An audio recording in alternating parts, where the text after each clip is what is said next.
Donner l'expression de la fonction exponentielle décalée de 2 unités vers le bas et passant par le point moins 1, moins 1. Moins 1, moins 1. Il passe par le point moins 1, moins 1. Donc elle est décalée de 2 unités vers le bas. Ce qui veut dire qu'on a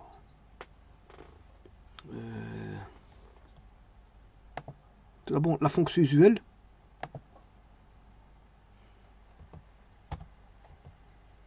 C'est la fonction exponentielle de x. Alors elle possède l'asymptote horizontale en y égale 0. Elle passe par le point 1, 0, 1, qui est l'ordonnée à l'origine. Et en 1, on a la base, 1e. Voilà, donc ça c'est la fonction exponentielle. Alors, je vais décaler, bon, puisqu'ils disent la fonction est décalée de 2 unités vers le bas. Donc je vais décaler de 2 unités vers le bas. Donc ce qui veut dire que je vais faire f moins 2. Voilà. Mais le problème, il ne passe pas en moins 1, moins 1. Donc il faut trouver quand est-ce qu'il passe en moins 1, moins 1. Alors, pour ça, bien sûr, donc je vais remettre l'asymptote. L'asymptote est en x égale moins 2. Y égale moins 2. Voilà, l'asymptote a changé de place. Mais on doit la faire passer en... On doit faire passer la courbe en moins 1, moins 1. Donc elle doit passer en ce point-là. Alors comment faire? Ben, il faut imaginer la fonction déjà construite. Donc c'est un modèle homographique. Je vais mettre toutes les composantes du modèle homographique. Alors le modèle homographique, hein, ce sera y égale a exponentielle de x plus b plus k. Alors ça c'est le déplacement en y. Celui-ci c'est le déplacement en x. Plus ça va vers la gauche et moins ça va vers la droite. Celui-ci c'est le facteur de démultiplication en y. Facteur de démultiplication en y.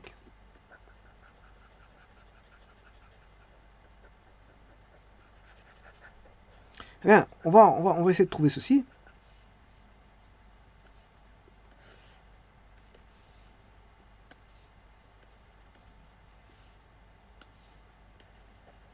Sachant que le K il est connu. Hein. Le K il vaut moins 2. Donc on a déjà une valeur connue, parce qu'on sait bien qu'il est décalé de 2 unités vers le bas. Donc ça va s'écrire y égale a e de x plus b. Bon, ça veut dire qu'on a un paramètre déjà qui est trouvé. Plus K. Alors on sait bien qu'il passe au point moins 1, moins 1. Il doit passer au point moins 1, moins 1.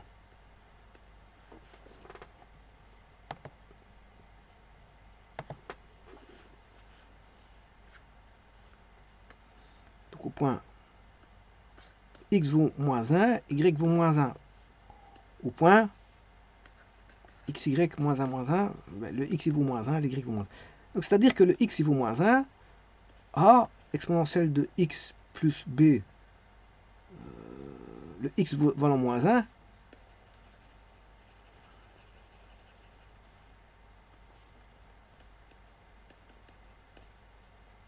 moins 2, parce qu'on sait bien qu'il est décalé de 2 unités vers la gauche, vers le bas.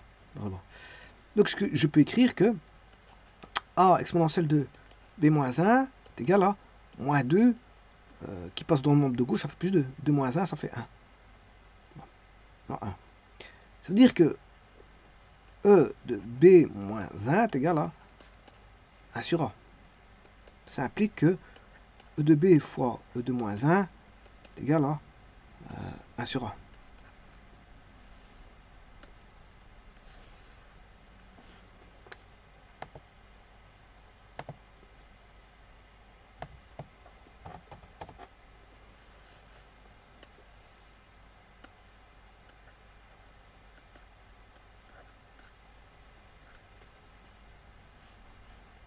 Donc je peux écrire que e de b est égal à e de moins 1, il passe dans le nombre de gauche, on aura e sur a.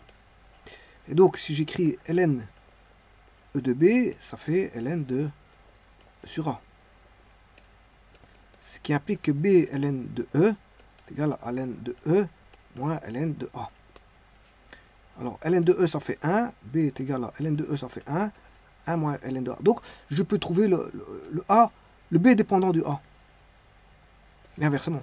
Donc, le B est dépendant du A.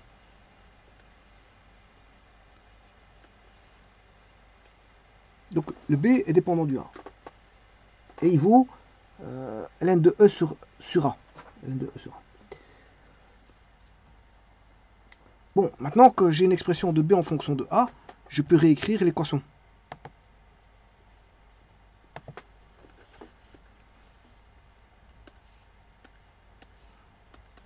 Moins 1 est égal à A E de X plus B, moins 2, sachant que X, il vaut moins 1, et B, il vaut, déjà de le trouver, 1 moins ln de A.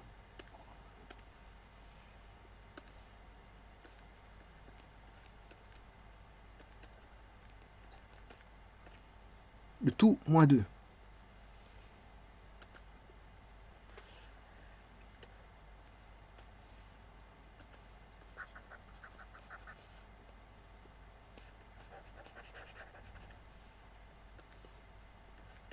Donc tout ça pour dire que moins 1 plus 2 est égal à A fois E de moins 1 plus 1, ça fait 0. Il va rester moins ln de A. On aura 2 moins 1, ça fait 1. 1 est égal à A. Alors, E de ln de A exposant moins 1 est égal à A fois E de ln de A moins 1, c'est A moins 1.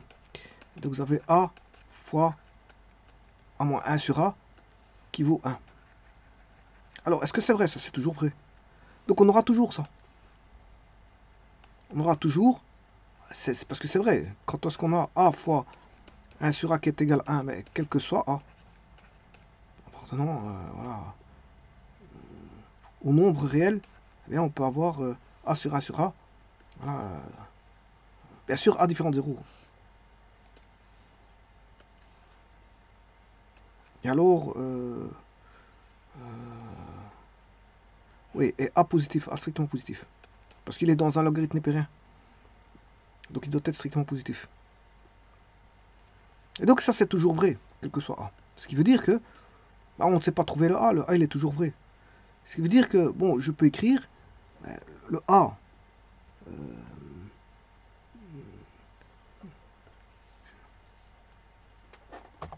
Je mets un curseur A. A fois E exposant X plus B. B c'est ln de A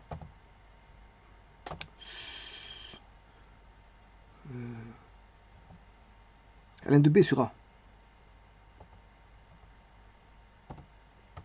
Mais je vais y revoir.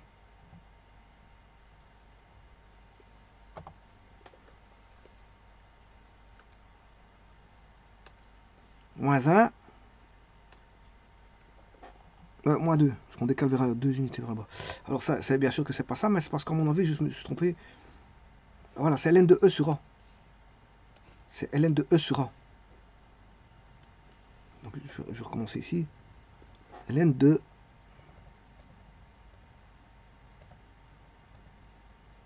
E, et pas B, sur A. Et voilà.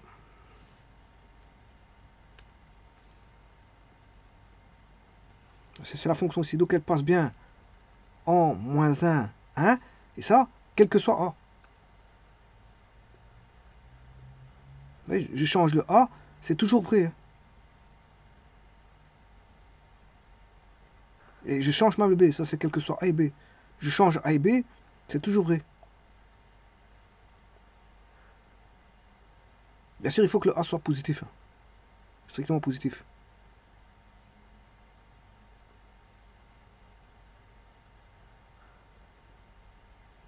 Le B peut être négatif.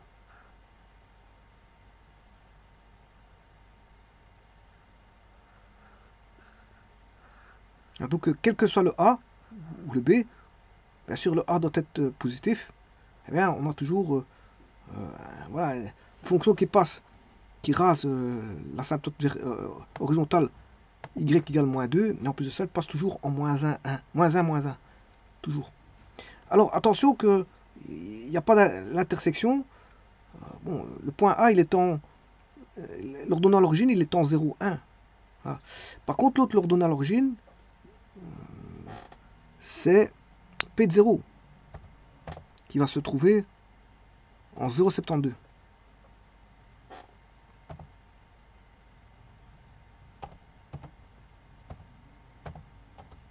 C'est le point là. Donc attention qu'ils n'ont pas la même ordonnée à l'origine. Hein. Voilà.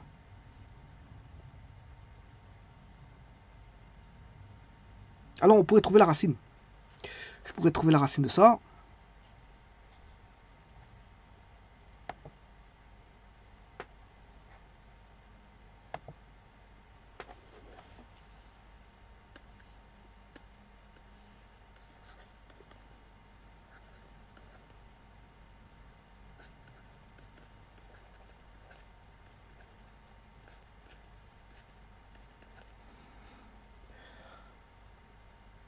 Alors quand est-ce que Y vaut 0? Donc E de X ln de E sur A doit être égal à 2. C'est-à-dire que si je prends le ln de E de X plus ln de E sur A, ça doit valoir ln de 2. Et donc ça c'est X plus ln de E sur A doit être égal à ln de 2, ce qui veut dire que X doit être égal à ln de 2 sur 1 moins ln de A. Parce que je vous rappelle que ln de E, c'est 1.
C'est pas bon.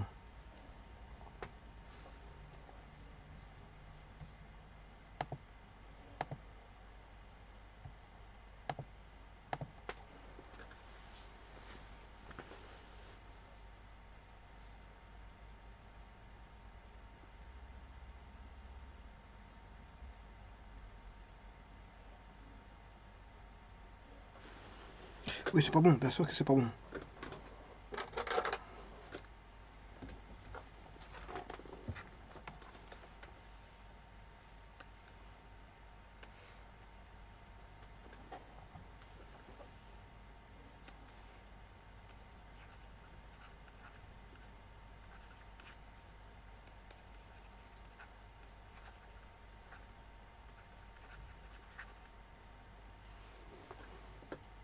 ln de 2 plus ln de A, ou si vous voulez, c'est ln de 2A moins 1.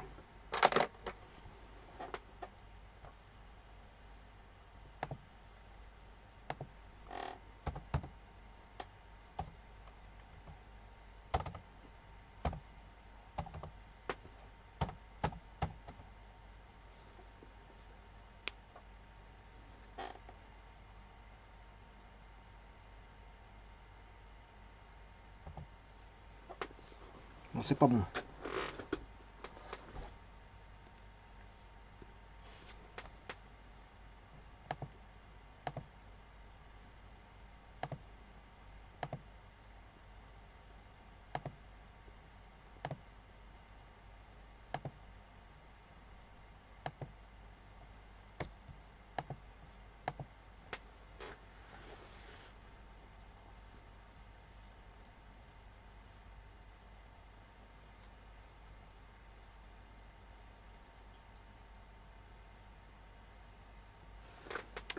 Ouais, j'ai une parenthèse ici.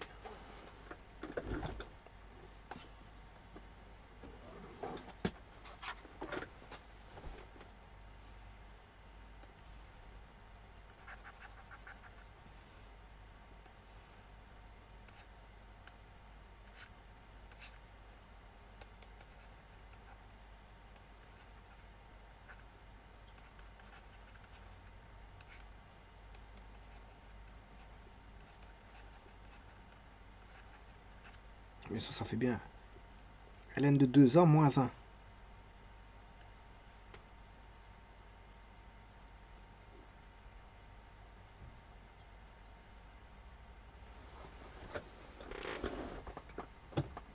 Le A, il vaut 3,3.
Ah oui, j'ai trouvé l'erreur, c'est parce que c'est 2 sur A. C'est 2 sur A, j'ai oublié le A.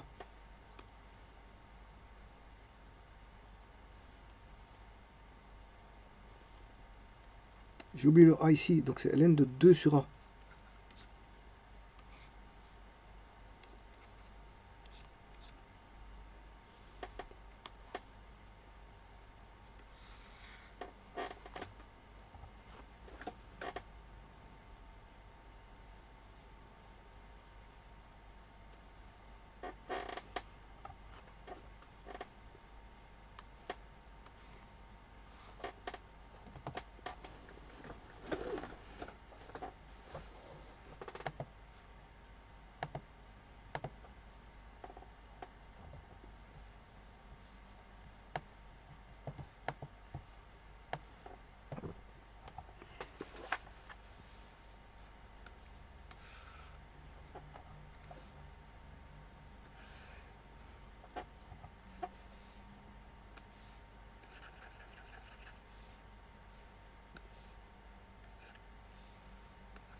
Donc il est indépendant de A. Et la réponse c'est x égale ln de 2 moins ln de E. C'est ln de 2 moins 1. ln de E vaut 1.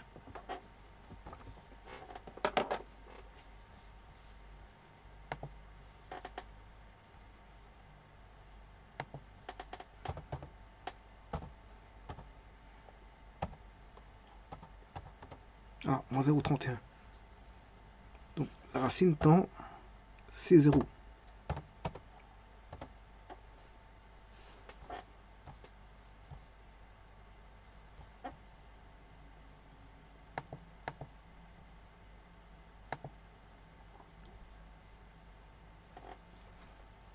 Je vous remercie